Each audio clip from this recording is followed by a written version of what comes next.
Hi, അസ്സലാമു അലൈക്കും റഹ്മത്തുള്ളാഹി വബറകാതുഹു. ഏറെ പ്രിയമുള്ളവരെ,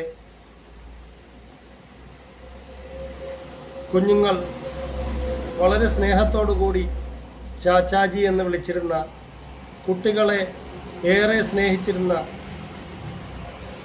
സ്വതന്ത്ര ഇന്ത്യയുടെ ആദ്യത്തെ പ്രധാനമന്ത്രിയായിരുന്ന പണ്ഡിറ്റ് ജവഹർലാൽ നെഹ്റുവിൻ്റെ ജന്മദിനമാണ് നമ്മൾ ശിശുദിനമായി ആചരിച്ചത്.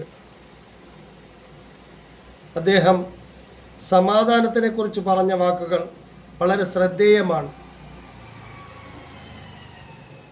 സമാധാനമില്ലെങ്കിൽ മറ്റെല്ലാ സ്വപ്നങ്ങളും അപ്രത്യക്ഷമാവുകയും ചാരമായി തീരുകയും ചെയ്യും എന്നാണ് അത്. സ്വസ്ഥവും സമാധാനവുമായ അന്തരീക്ഷത്തിൽ മാത്രമേ